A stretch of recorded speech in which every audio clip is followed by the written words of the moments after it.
Well, good evening. My name is Steve Kim, and I'm a senior teaching associate with Apologetics Canada, meaning I'm Andy's bondservant. Wonderful time working for him and with him, and after a while, when you spend a lot of time together, you start to look like one another. Let me just get right into it. I'll introduce our speakers, and I'll go through the format of the evening, and we'll jump right into it. To my left and to your right is Andy Bannister. He is the director of Solas Centre for Public Christianity in Scotland and an adjunct speaker with Ravi Zacharias International Ministries. Prior to working with Solas, Andy was director and lead apologist at the Canadian office of Ravi Zacharias International Ministries. He holds a PhD in Islamic Studies and is an adjunct research fellow at the Centre for the Study of Islam and Other Faiths at Melbourne School of Theology. He has authored a number of books, one academic one, an oral formulaic study of the Quran. That should be interesting. His latest book, The Atheist Who Didn't Exist, is a humorous engagement with the new atheism. When he's not traveling, speaking, or writing, Andy is a keen hiker, he's a mountain climber, and a photographer. He's married to Astrid, and they have two children, Katrina, right? Very unique spelling here, and Christopher. So that is Andy Bannister. To my right and to your left is Ian Bushfield. Ian is the executive director of the BC Humanist Association, an organization that has been providing a community and voice for humanists, atheists, agnostics, and the non-religious of Metro Vancouver and British Columbia for over 30 years. Ian grew up outside of Calgary and earned a bachelor's degree in science and in engineering physics from the University of Alberta. He went on to earn a master's of science in physics from Simon Fraser University before moving into the nonprofit sector.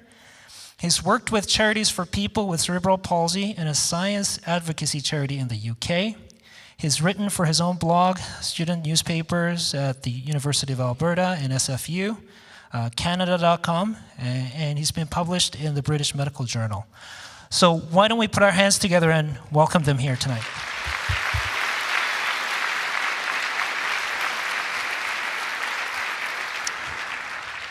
Thank you both for joining us. As we get into this dialogue, just quickly, I'll go over the format here. We're going to have about 60 minutes of moderated dialogue, and then we're going to take a quick break, and then we'll have a time of Q&A. We should be done around 9:30, and everybody's supposed to be out of the building by 10. But 9:30 is the hard stop there. And please respect our speakers. No cheering or jeering during the conversation. And please hold your applause until after the dialogue to show our speakers our appreciation.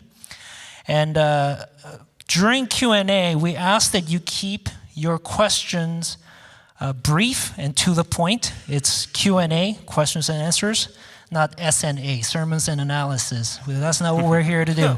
So please, as you're listening to the conversation, please formulate your questions in your mind so that when you have the microphone, you can just fire off that question. And in order to respect everybody's time as well, please keep it brief. So, Ian, let's start with you.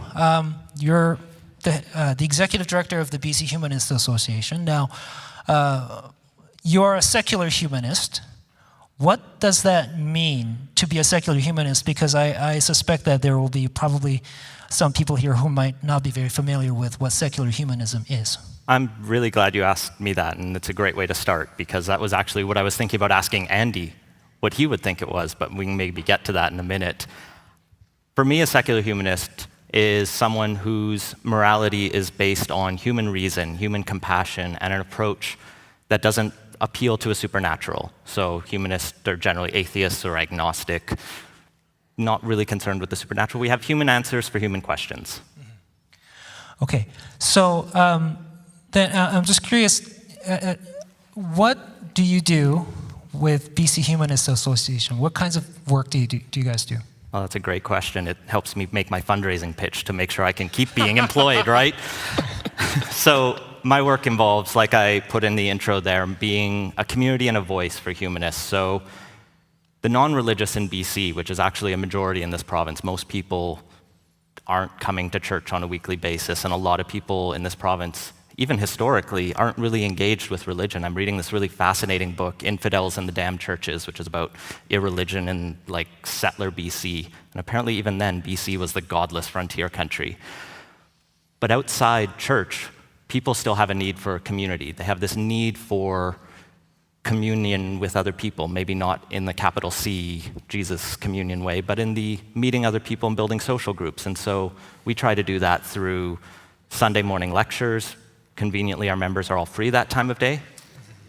We also try to put on some social events. We've done food sorting at the food bank recently. We've done blood drives and those kind of things. And then we also try to do some more campaigning work to provide that voice. We campaign for humanist values, for secularism, for religious freedom, because it should be as free to say you don't believe in God as you are to say you believe in God, and there shouldn't be any, I think we can all agree on that, and those kind of things. And so, lots of work. Thank you for that. From what I've seen of the BC Humanist Association, you guys also do a lot of advocacy work for human rights and things like that. Right? So my question is, as a secular humanist, and often as an atheist or agnostics and other kinds of skeptics, how do you ground human rights? What sort of a thing is a human right in your view, and how do you justify that? It's the huge question, right? It's what we're here to answer tonight. And I think there's lots of different answers we can approach it, or lots of different ways we can approach that question. And I've been thinking about this since you first emailed me, obviously, even before that. Some of the ways I think about it is human rights really are this evolving tool set we've developed as a species to get along, to live peacefully, to try to promote human flourishing, as the Human Project puts it so eloquently. So human rights for me are something that we've developed.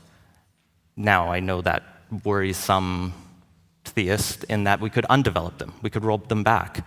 And that's why I think we always need to be vigilant and advocate for peace and for discussion and for dialogue and democracy. Okay. Let's come to you, Andy. Steve. Human rights. You're a theist. I think I am, yes. I think yes. that's that. I'm representing that side of the discussion. Yes. So for you, what is a human right? And is this something that that has to come from theism necessarily? Or is this something that, like Ian said, is this something that we invent? Or do you think this is something that we rather discover? Do you know, it's really interesting, actually, and firstly, I'd say really grateful that Ian's here, because this will be a mixed audience, but still it can be hard walking into a venue kind of this where you may be outnumbered, because I've been on the other side of these kind of discussions. So really grateful that Ian's willing to be part of this evening, and I think there's some great food for thought already in some of what he shared. But I love the way you frame that, Steve. I mean, I think one of the big questions we need to think about is exactly that. Are human rights discovered? Do we go out there and go, these things exist, they're part of reality, or are they something we construct? And that's quite an important question. For example, if there's merely something we construct, it's not so much the issue, I think, that we can deconstruct them. The issue that we run into, I was talking to a university student at the University of Aberdeen a few weeks ago around this. She self-identified as a communist rather than humanist, but was nevertheless quite passionate about human rights, which I found intriguing.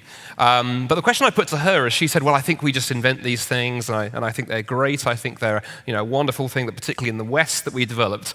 I just looked at her and sort of smiled ironically and said, so if they're merely a Western construction, then presumably if we tell countries outside the West that they should adhere to human rights, we're being imperialistic, we're imposing our cultural values, we're pressing our preferences onto others, because not everyone does necessarily agree in human rights. You only have to look at many countries in the world to realize there's an issue here. So I think that flows out of the question of, are they discovered or are they invented? Because if they're invented, how far of a right do we have to hold others to account around them? But really the heart of this, Steve, to me, as I think about this from a Christian perspective, I was reading this morning and reminding myself of these wonderful words from the Universal Declaration of Human Rights from 1948, one of the sort of founding documents of modern human rights theory. And the preamble to that document is really interesting. Let me just read you a couple of sentences. It says, recognition of the inherent dignity and of the equal and inalienable rights of all members of the human family is the foundation of freedom, and justice and peace in the world. All human beings are born free and equal in dignity and rights. And so that document from 1948 really sort of, that founding building block of the human rights sort of construction that we have today. But of course, built into that are a number of claims that I think we need to press into this evening. Language like inherent dignity. What does that mean to say that the person sitting next to you this evening has inherent dignity? What does it mean to say that we are all equal, as Maddie in the video raised that very question, when we're clearly unequal in a whole range of things? And I think some of the language used there in the UDHDR and other human rights documents, I think makes a lot more sense on a Christian perspective. Where in the Judeo-Christian tradition, that idea that all human beings are created in the image of God, to use the biblical language, meaning that you and Steve and Ian, each one of us here this evening, no matter our background, our race, our religion, our creed, our color, our family history, our earning potential, our ability or inability, whatever it is, we fundamentally, in the very nature of being human, bear that dignity, have that value, and out of that flows rights and responsibilities and a whole range of other things. So I think these questions really matter. Okay. So what's your response to that then? I'm just curious, when I think of the Universal Declaration of Human Rights. A good document. This is a man-made document, isn't it? This is not something that was revealed to us. We, as humanity came together, there were, as I see it, there were lots of different kinds of people that were involved, Pakistanis, Chinese, and Americans, and so on and so forth. So what's your take on this? Do we need to have theism, or even Christian theism necessarily, to have something like human rights or the Universal Declaration of Human Rights? Oh, I obviously like the way you framed that. You're doing great at asking questions tonight, right? Thank you. Always compliment the moderator. Always compliment. We got to have him on our side, right? So it is a human document. That's undeniable. We can look at videos or people who wrote it lived, and we know who they are, and we can find their names, and it was created by humans. But Andy's right, there are assumptions based into it, and those assumptions had to come from somewhere. But my personal view at least, is those assumptions come from our sort of collective cultural understandings, and we've had different cultures come to the same sort of answers. The golden rule is not a Christian invention. It exists in Christianity, but it exists in Confucianism, it exists in Hinduism, and I'm sure Andy can tell us very detailed how it exists in Islam, because he's well studied in that. And one of the things I was going to say off the start is, I'm not a philosopher, I'm not a doctorate in theology or any of these questions, so I'm actually quite undereducated to be at this stage. So whoever highly recommended me, hopefully you get your money's worth. But and he did come highly recommended. But I do think that these questions are worth asking and worth thinking about. I try to seek the truth for like everyone here, I think.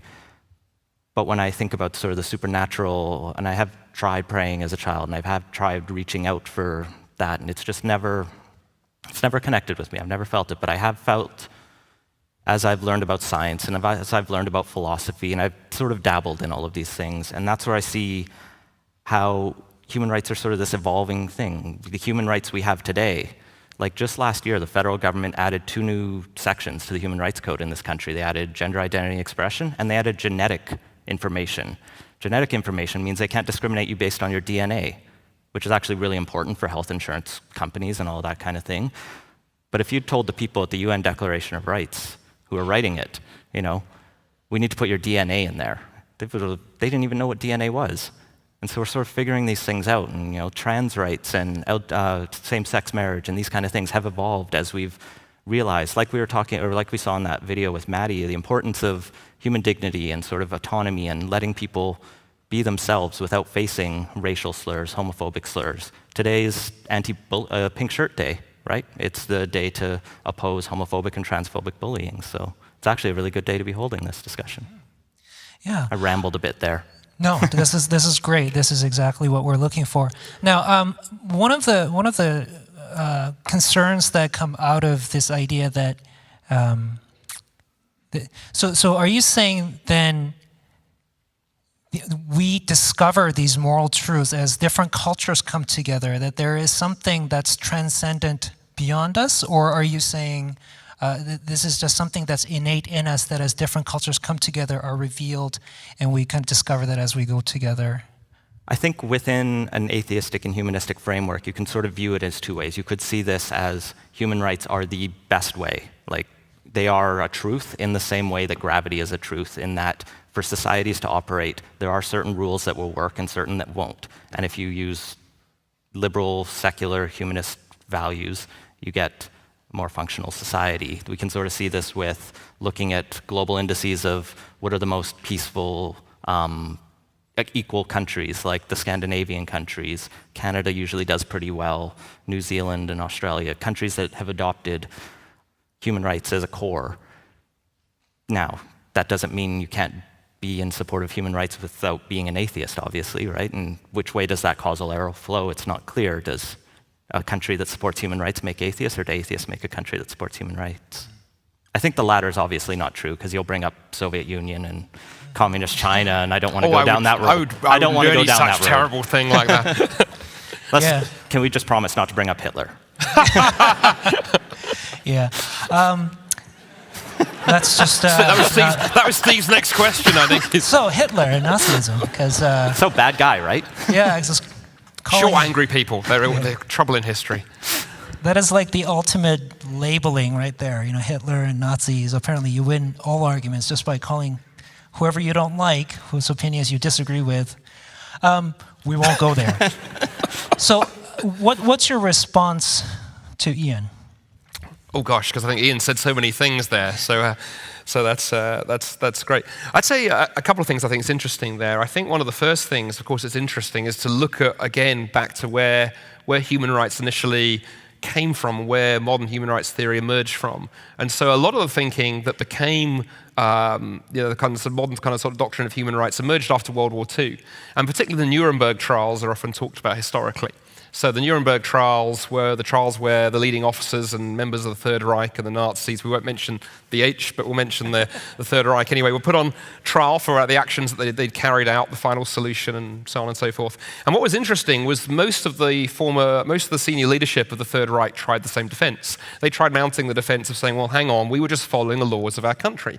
And it's a good thing to follow the laws of your country. In fact, you can find many people today who will tell you that morality is simply, determined by the state, and it's a good thing to do what the state commands. And this was what the Third Reich sort of leadership and SS officers and so forth tried. And the Nuremberg judges ruled to a man and to one woman, because there was one woman on the panel back then, that there are standards of human behavior, there are such things, there are values and norms and so on and so forth that transcend culture. And it doesn't matter what your culture tells you.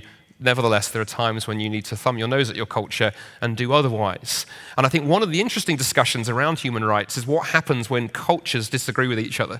Because we can all talk about how wonderful it is to be here in Canada with anti-bullying initiatives and so forth. You mentioned Scandinavia. My wife is half Scandinavian, so we know those kind of cultures well. But we also have to recognize there are cultures that take a very different view of human rights. I mean, you mentioned Islam, in my own area of study. Actually, many of the Islamic Muslim majority countries have actually pushed back on the UDHR and have constructed their own human rights document, which removes some of the fundamental rights in the Universal Declaration, particularly, of course, freedom to religion, freedom to change religion, and so forth.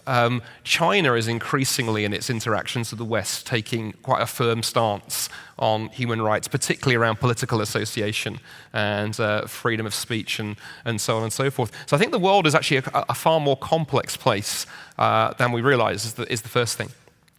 Secondly, I think it's also interesting to look back to where those who really pulled human rights thinking together got their ideas from. Because it's very tempting to throw around terms like sort of, secular humanism in such a way that implies that, human rights is largely a kind of secular phenomena. A lot of the more recent work done academically on this has shown that actually a lot of the origins of what we take for granted as more modern ideas about human rights have a much older foundation. And you can trace them right back into the Middle Ages, the 1100s and 1200s, as a lot of the sort of Christian philosophers and theologians of the time were reflecting on what in the Catholic tradition was known as natural law.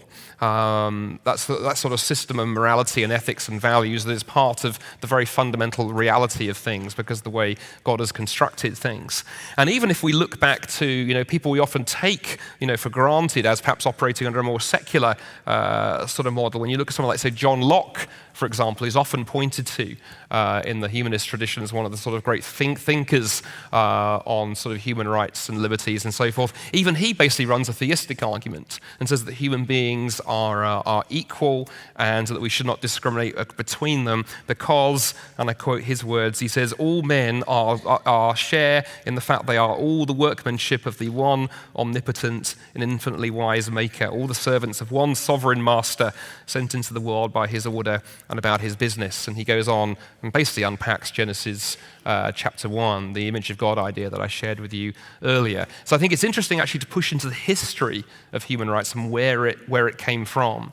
But then at the same time, to zero back in on that question, Steve, that you asked right at the start, those noble words of the UDHR, are they actually true? Because I certainly agree with you that pragmatically we can invent codes of sort of non-aggression. I won't hit you, you don't hit me, but we'll both steal Steve's water. Unless we run out. Yeah, well, exactly. But when it comes down to things like dignity and value, inalienable rights, and so on and so forth, are we actually talking about reality, or are we just playing word games to paper over some fairly fundamental cracks? Yeah, I want to jump in on that if that's fine. I mean, I want us to actually circle back from that question to what you're talking about with the Nuremberg Trials and this idea that just following orders is not okay. And I'm totally on board with you there, right? But what I sort of have a problem with the theistic worldview is how is it much different, though? You sort of posit a cosmic totalitarian almost who dictates that these are the human rights, we must follow. His word is truth.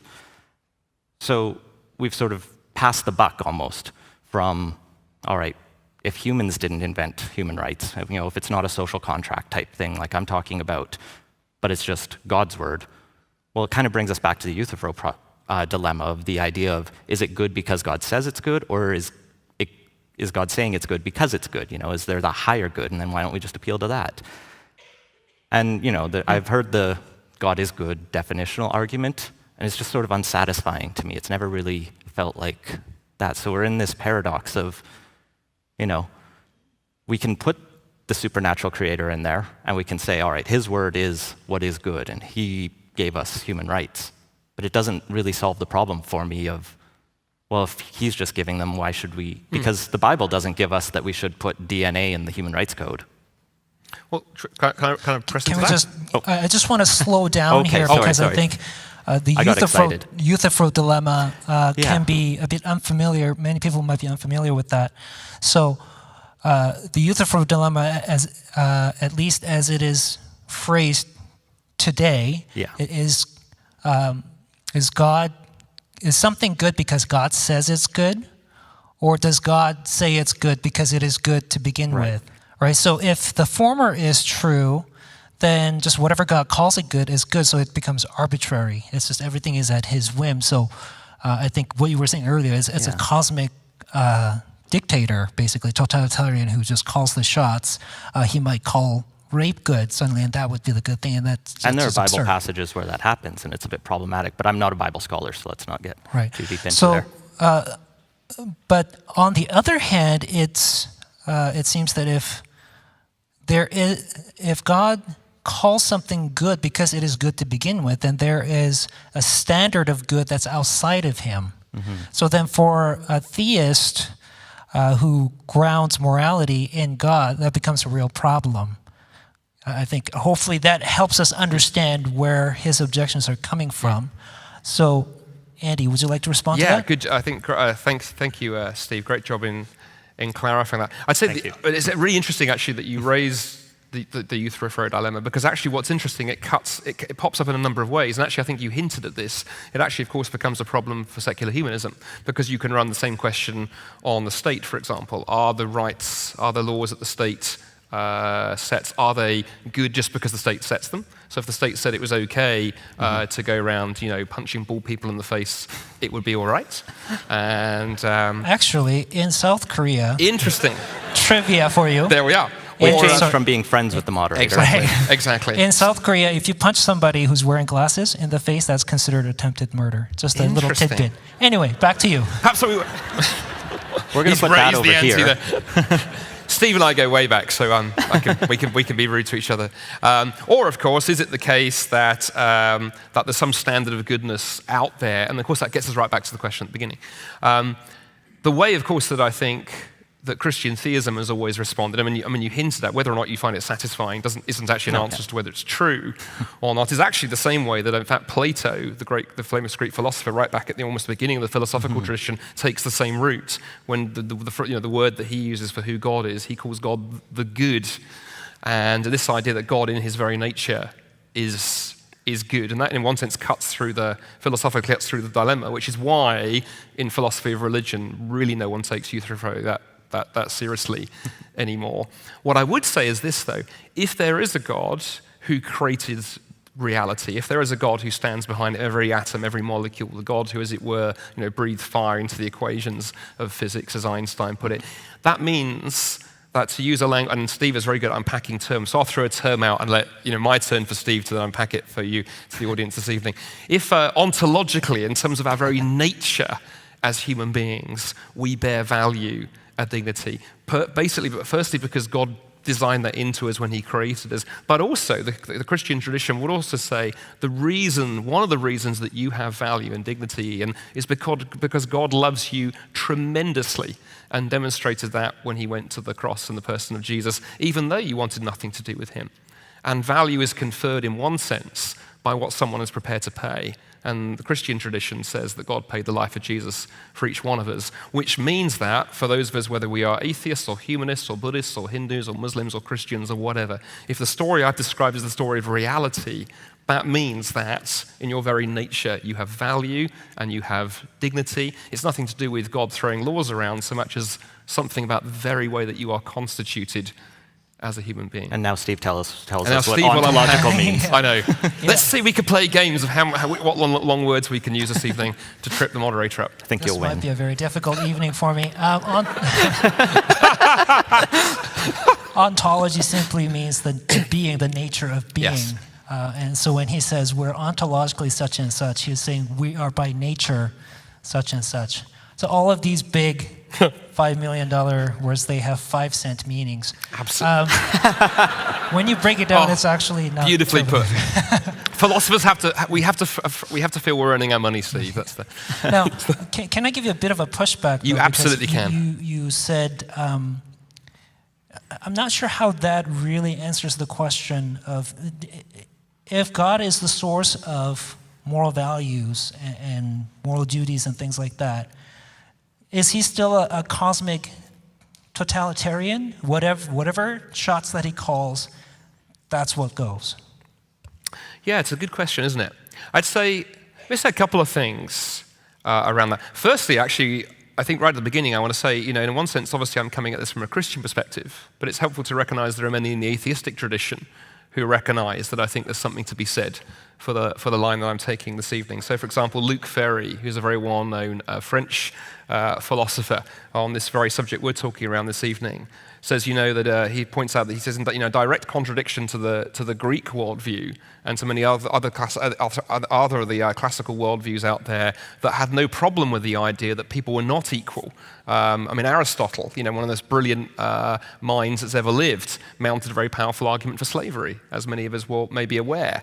And Luke, in his book, A Brief History of Thought, is incredibly positive as an atheist philosopher about what Christianity brought to bear, because he said it was Christianity that uniquely, against that classical worldview, said that no, human beings are equal, and that wasn't obvious at the time. And he says it comes very clearly from that Christian conception of who human beings are and who Christians believed that God created them to be. And he said whether or not we believe that story, we nevertheless need to be grateful to what the tradition has bequeathed us. But in terms of the angle that you came in there, Steve, I think what's interesting is I think one of the things that differentiates, say, Christianity from Islam, and one of the reasons I studied Islam was I really wanted to take a look at the other major monotheism out there. And I went into that study thinking they'd be largely the same. That was very much my approach to the Quran, was going, well, okay, Islam is a sister religion to Judaism and Christianity. It's going to be largely the same.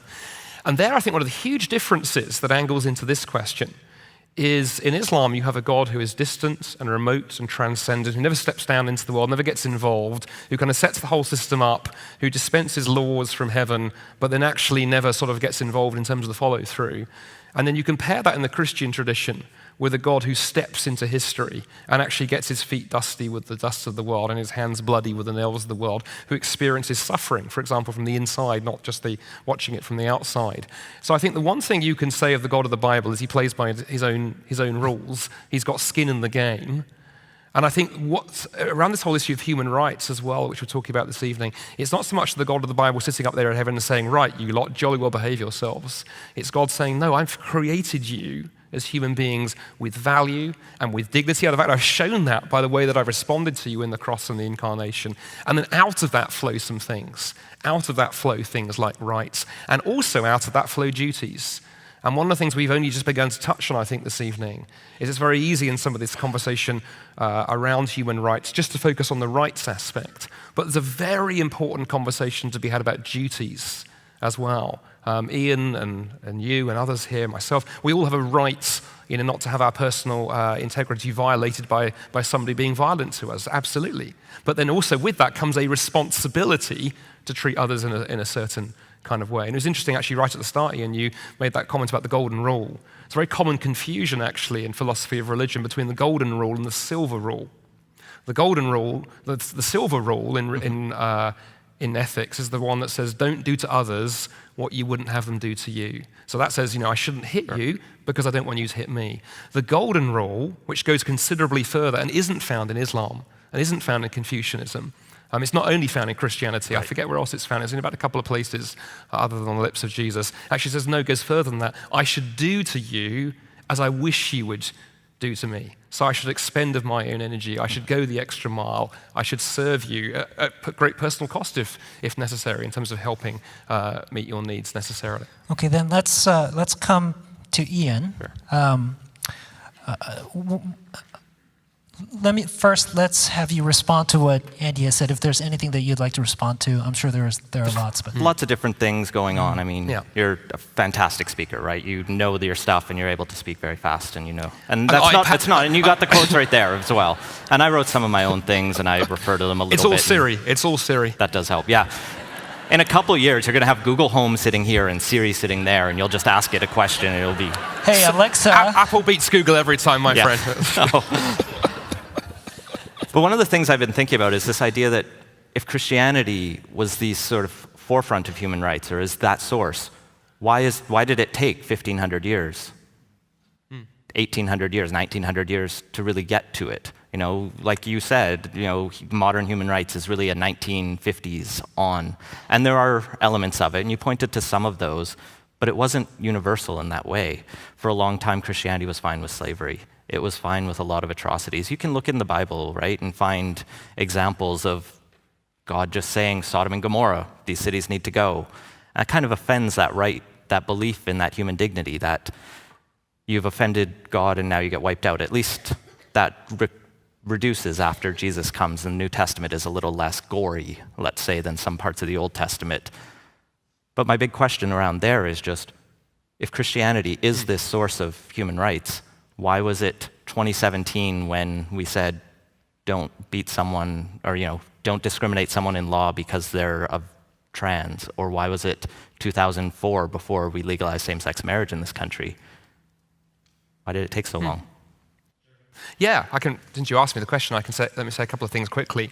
I mean, one problem, of course, you run into there is if you have the idea that human rights and our understanding of them is unfolding, then presumably, of course, one of the sort of things that flows from that is we can't critique the past because, of course, we now know, better now.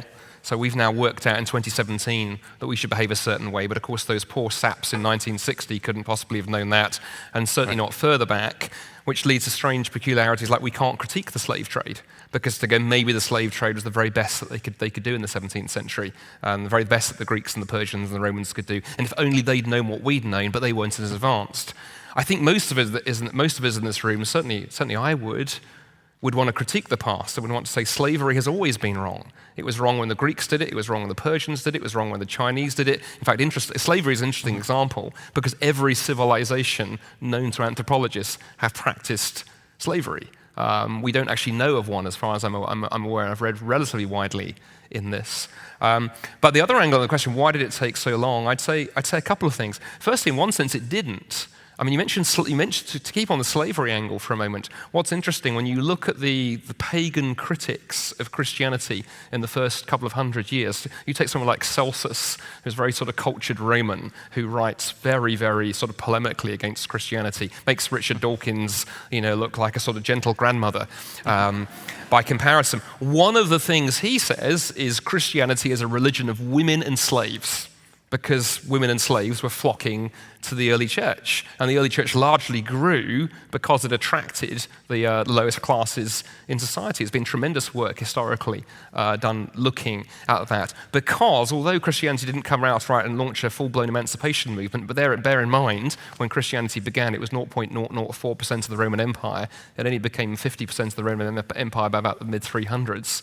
But for those early years when it got going, the idea that the New Testament teaches that in Christ there is no Jew nor Greek, slave nor free, male or female, as that began to eat away at the sort of lower echelons of Roman society, in the words of Rodney Stark, the historian of the early church, he said, basically the rot had set in at the bottom of the Roman Empire at that point because it began breaking down those traditional barriers. So I think certainly I agree with you that Christians took a while to catch on to some of the implications, but I think some of the major ones were there early on, and the pagans knew it because Christianity was hammered on that very, very point.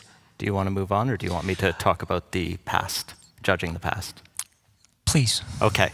It's an interesting question, right? Yeah, this idea, and it comes up so that. often because in the last couple of years we've seen these debates over statues and monuments and these kind of things, and they're fascinating discussions, right? Because let's take the Canadian example. John A. Macdonald, known for founding this country, but also designed the residential school system, was known as a drunk and a racist. He was known as a drunk and a racist at the time, though. That's not to say he was like racist for now, obviously he was, but even at the time, he was on a more edge. So I think we can still even, if we want to judge him by his standards, and just like in the 1930s, we knew throwing people in gas chambers was wrong then. I'm sorry, I brought it back to Hitler this time. But but you do raise this question of like, how can we, but we'll take a less extreme example, your average person, I think we still should put a critical eye on the past. And that's not to say, the average person driving a boat across the Atlantic, maybe with the slaves, it's tough for them, right? And so I'm not justifying what they did or why they didn't abolish it. But I think it's a little bit harder than just brushing it off as we've learned better now. Can we might get stuck on this topic, but I'll let Steve. Sure. I'd like to move on quickly. There is Q&A time, though, so if there's anything that's unresolved here, the audience might wish to bring some of these questions and pose them to our speakers. One of the things that I often hear from my atheist friends and things like that is because one of my areas of interest in philosophy and things like that is meta-ethics. So I study ethics a lot, and because I myself am a theist, I'll talk often in conjunction with the existence of God and so on and so forth. And my atheist friends always tell me, you know what? I'm a decent person. I don't believe in God, right? And I'm glad I met you today because there's always this kind of when I first started emailing you, I don't really know you, right? You're just an email address. I didn't know you either. Right, exactly. And I'm so glad I met you because I meet you. You don't believe in God, but you seem like a decent person. And there are many secular humanists and atheists and agnostics that are decent people. On the other hand, there are lots of religious people. Some are decent, some are not. Mm-hmm. And so that seems to suggest to my atheist friends that you don't need God to be moral. You don't need God to believe in human rights and decency and so on and so forth. What are your thoughts on that? Do I agree with your atheist friends? Yes. Yeah. I mean, it's sort of that question we're getting back to of human rights and like how do we approach these questions, and that, silver golden rule is a great start. This idea of what kind of society do we want to live in, and these answers that revolve around how should we treat one another, I think have simple answers, because if we sort of look at the history of human evolution, we get to this point where human tribes leave Africa and spread out around the world. If you have almost like the petri dish of earth of experiments, and you have societies where they practice human sacrifice, and if that goes too far, the society died out in some cases. Some of them were also pushed by flus that came over from the Europeans that they weren't ready for. But you have other societies where if, say, murder was just promoted and everyone was great with murder and stealing, that society wouldn't function well, right? Just because transactionally you couldn't trust anyone. I actually you have this great video about human rights, and I think that leads into some of these conversations, but you talk about in that the idea of transactions and money. But money is a human invention. And where we get the value for money is because we have both agreed, and the government also backs us up on this, that this money has value. And I think of human rights and morality in a similar way. We all agree with each other. And so I give you value and you give me value. We don't need God to do it. We do it to each other. Okay. Before I come to you, one of the questions that I had for you is, you look at something like the Universal Declaration of Human Rights. One of the critiques there is that this is exactly what it says it is. It's a declaration. So one of the problems is that it's not, it's hard to enforce. It's not binding on anybody. So let's grant your position that we discover human rights, or we invent human rights, we develop them as we go in order to make a functioning society. Where human beings can flourish. Now, let's say Ted Bundy comes along, or somebody. Oh, I didn't want to bring him up, but maybe not Hitler, but let's say Mao. Somebody like that comes along. What on your worldview of secular humanism, atheism, and things like that? What makes these things like human rights binding on such people? It is still that transaction. So the principles are there because, as I sort of discussed, the idea that a society that permits that to flourish, that hatred, that bigotry, that violence, doesn't last. It destroys itself. So it can't last. And so we have developed, at least in Canada and some other countries, systems to rein that in a bit. And it varies around the world. Some countries have none. Some have very strong hate speech laws and other things like that. And that's a very complex debate, and I think that's where democracy comes in.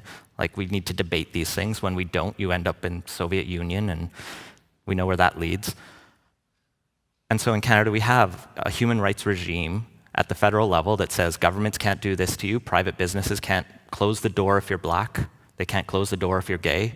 You have to treat everyone equally. In your personal life, do whatever you want, your freedom. You can say what you want, you can believe what you want, but if you're going to refuse someone at the door to this event because they're disabled, then you have devalued Maddie's life.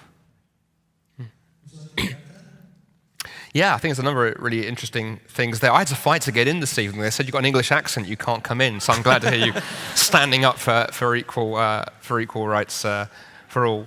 Yeah, I think I'd say a couple of things really, really interesting. That I think the first thing that's fascinating as I was listening to Ian there, I think is, of course, one of the things we sometimes do, particularly here in the West, is we forget that Western civilization is a small microscopic bubble in the whole history of humanity.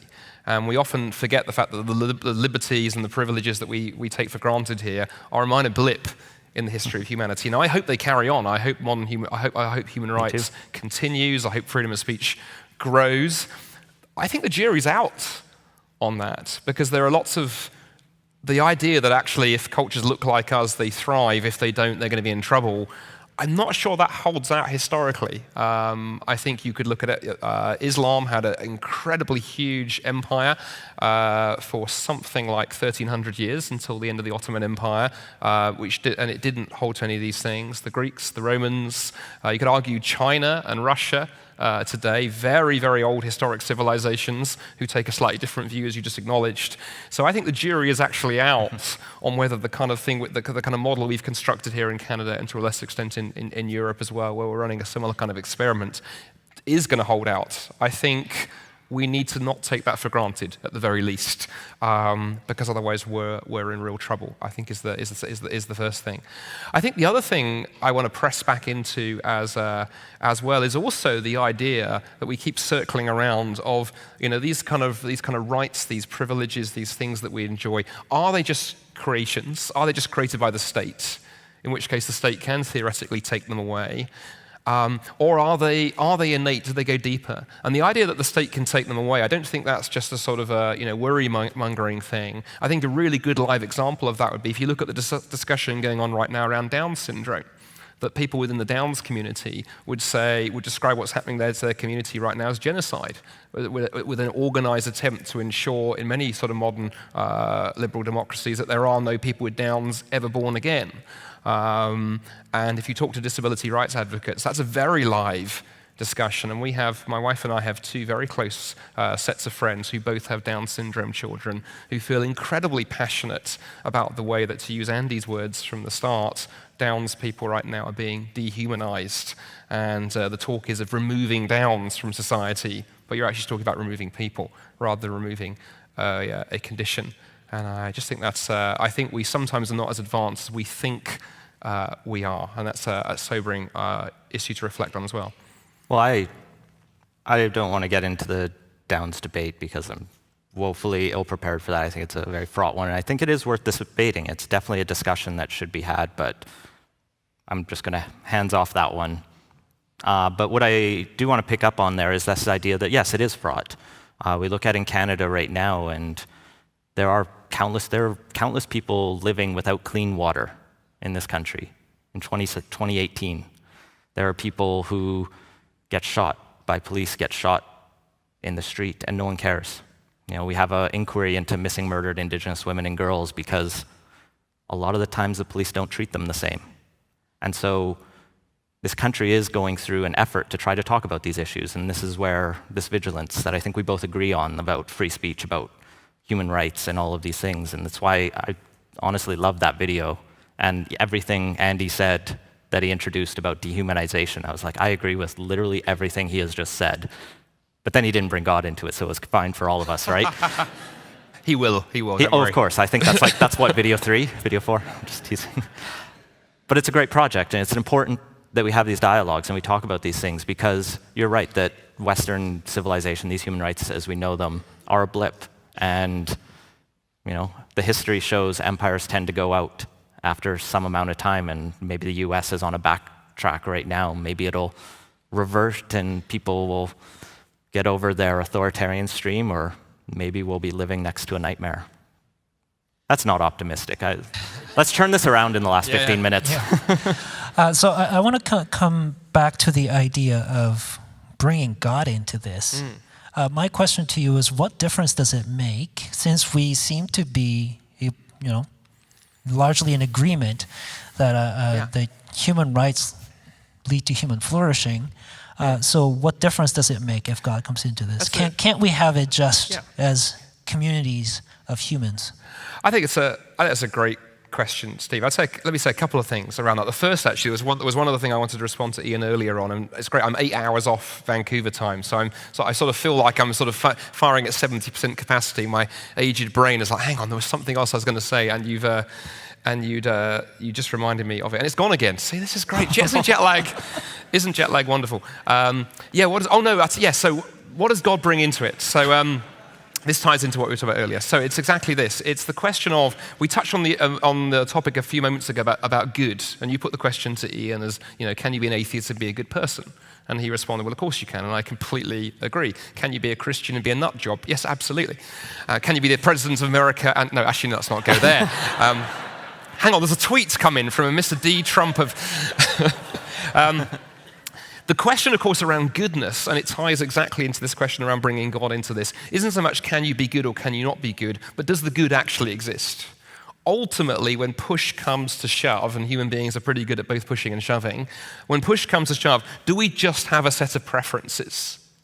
And see, for me, one of the most fascinating atheist philosophers of all time, who I always enjoy reading because he always provokes me to think, is Friedrich Nietzsche, the 19th century atheist philosopher, who, I mean, it was before the modern human rights movement, but he saw where things were going. And he railed against this idea of humans being equal. And he said the idea that human beings are equal is a myth put up by little people to try and make sure that the people with the power behave as they wish. Because as Nietzsche saw it, it's very simple. If you have power, you get to define reality. If you don't have power, you're part of the herd, and you have to just go along with it. Now, we may look at that and think, really? I mean, is that a bit extreme? I put it to you, just look at the large tech companies running the world today. We're increasingly finding reality defined by a small series of oligarchs. So when it comes to good and evil, in other words, is it just personal preference? And as long as our preferences align that we shouldn't murder people, shouldn't steal glass of water, it's okay. But if we get enough of us to come up with a different set of preferences, then all bets are off. And I think it's the same around the human rights tradition, Steve, to go, at the end of the day, we can all agree that we like the idea of human rights.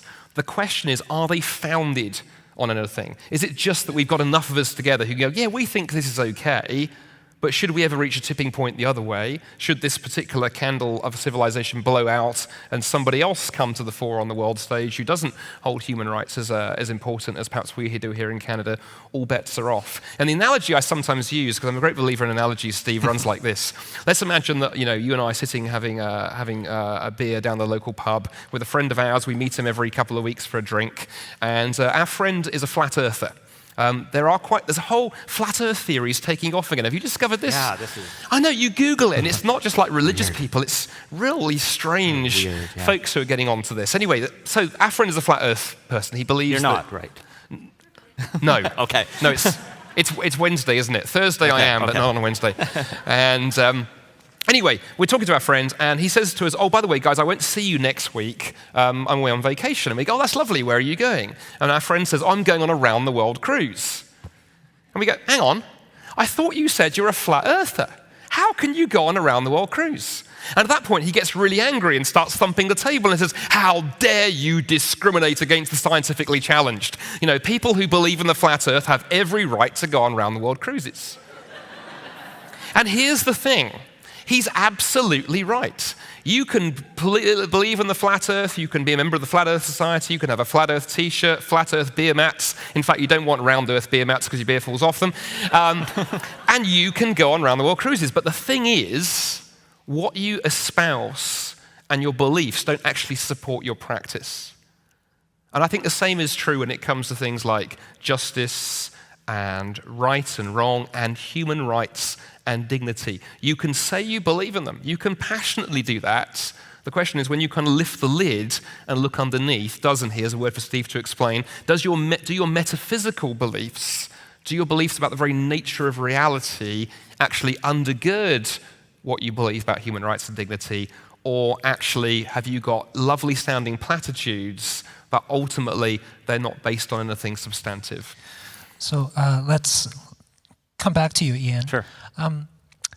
So when you say that human rights are really important, it leads to a society where human beings can flourish. The societies that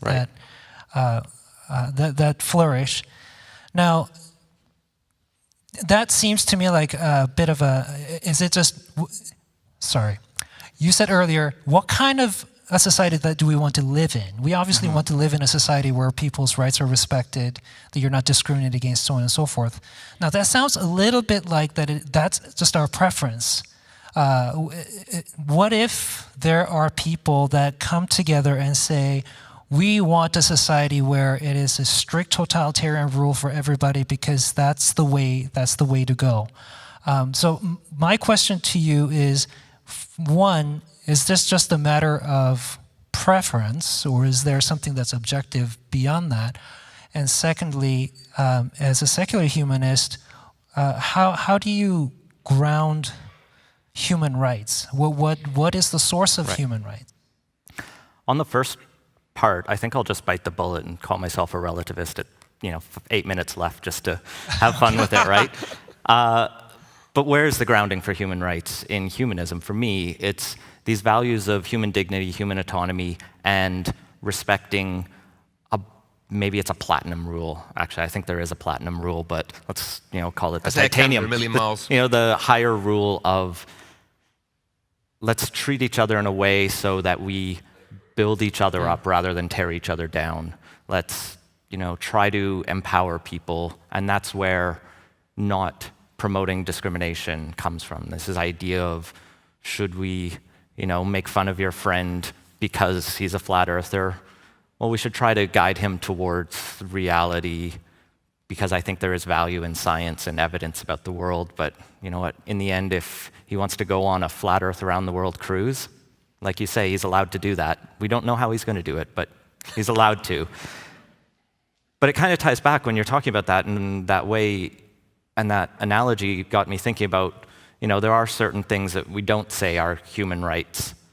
And it kind of makes me wonder, are there rights that you would say are human rights and wouldn't? Like, do you extend, what is the limit of human rights? What's your definition even of human rights as we use them in Canada? Is it this broad one? Does it include gender identity expression? Does it include the same-sex or homosexuals and gay people? I think that is a very good question, right? I mean, what is that principle? I think you mentioned principle. Mm-hmm. What is that principle upon which the human rights is founded on? Would you like to? Oh, what is that principle? Is the autonomy, dignity, and it's not a fundamental, supernatural, objective principle. It's a relativistic principle in some ways for me personally. It's this idea that we discuss these issues and we come to an understanding of what rights are. I know Andy's talked about human rights in a way of it's what the state says now. Well, not actually, because there are people right now who are saying we actually need to add socioeconomic status to the BC Human Rights Code because there are people who might get turned away from a place because they look too poor. And is that, their fault? Not often. Some people have a bad streak of luck, right? And that doesn't mean you shouldn't be allowed certain opportunities because if you can't then you're stuck in this cycle of poverty. So there's a good argument there, I think. And having these rational discussions about what ground should we expand it to? Should we expand human rights to hair color and baldness, maybe? What about, there's all different kinds, and, should we extend human rights to be, you have the right to wear whatever t-shirt you want? Well, maybe that's a freedom of expression issue, but, some things maybe aren't human rights, fundamental human rights. So then would you say this is something, like you said earlier, something that we develop as we go? Is it almost like trial and error? Some things seem to lead to human flourishing, other things not. So is that how we determine it? I think it's a mix of trial and error and just having democratic discussions and debates and listening to people's personal stories. I think that's one thing that's been really powerful is when people, I think there's actually good studies that show when you know someone who's gay, you're more likely to respect LGBT rights. And so hearing those stories and having empathy, these kind of things that are evolved human things, that gives us bases from which we can have reasoned debates. And that's why I think we talk about human rights rather than just broad rights in general, because humans are, as far as we know, the only animal that's capable of sitting on a stage for an hour and talking about this and not getting hungry or, well, I'm getting a bit hungry, but, doing the animalistic things. But there is, I think, also some value in what animal rights activists talk about in terms of not harming sentient creatures because they can feel harm. And, I'm not a vegetarian, but they sometimes make me feel really bad. So maybe they have a point. Don't eat them. Yeah. Okay, the vegetarians or the animal rights activists? We only have a few minutes left. So in just a couple of minutes, let's just hear a summary of your views here. Let's start with you, Andy. Let's give you 2 minutes. Can you give us a summary of what you would like to leave the audience with. Yeah, I think I want to circle back to right where we began. And what's interesting and encouraging is the fact that Ian and I think, agree, particularly in the way you just framed it a moment ago there, that human beings have dignity, they have value, they have worth, all these other kind of things. That's the kind of language that we use when we talk about human rights. And so the question I want us to have in our minds as we go into the Q&A is, do we really, or are those just words that we sort of throw out because they make us feel good and they sort of roughly give us something to hang these things that we think matter but we can't give a grounding to? And what's fascinating is when you actually start reading in the literature around human rights, everybody recognizes there's a problem. So, for example, to leave you one last name who's incredibly worth reading if you have the time. At Harvard University, there's a wonderful law professor there called Michael Sandel, who wrote a wonderful book called Justice, What's the Right Thing to Do? And on that book, he surveys a number of theories of morality and how we determine good and right, evil, right and wrong, justice, injustice. Talks about human rights. And he ends up at the end of that book with this conclusion. He says, uncomfortable as it may make some of my readers, he said, we can't actually answer the question of human flourishing unless we first answer the question of what actually does the good life look like? What actually is a human being? And that's one of the questions we've danced around tonight, and that's where I want to end my piece here with. Are we just very cleverly evolved creatures and nothing less than that, nothing more than that? We're just hairless apes who got lucky in the evolutionary game. Are we just a collection? Some of us more hairless than others. Yes. Are we just a collection of atoms and particles? And I can point you to atheist writers who would answer yes to both of those questions. Or are we, as the Christian tradition tells you, are you more than that? Are you made in the image of God, created by a God who loves you, who created you with a purpose, who knows you by name and demonstrated the value that you have when he came into space and time and history in the person of Jesus and went to the cross on your behalf? And many, many writers, and not just Christian ones, incidentally, would suggest that last of those three options I've laid out there gives you by far the strongest basis for human rights. Raymond Gaita, the Australian atheist philosopher, says, I don't know of no better basis for human rights than the Christian tradition. Atheism, we haven't yet, he says, produced anything like it. That doesn't answer the question, is it true? That's a whole other discussion. But I think when you look at the options on the table, I think it gives you the greatest foundation for human value, human dignity, human worth, what it really means to be human. Okay. Now, I know the countdown timer has less than 2 minutes left, but really take your time. Let it go red. Yeah. Give us a summary of what you would like to leave the audience with. Yeah. I think I agree with your idea that we're not going to answer these questions tonight. And Michael Sandel's absolutely right. And I've watched some of those justice videos, and they're fantastic. Like I said off the top, I'm not the philosopher. I've dabbled. I'm not the theologian or the historian or the religious scholar. I'm just a guy with a bunch of physics degrees. Like I was talking about earlier, I played with a bunch of lasers, which aren't really relevant here, but they're cool. But very cool. Very cool. Very cool. But for me, maybe it ultimately is this question of, what do you have your faith in?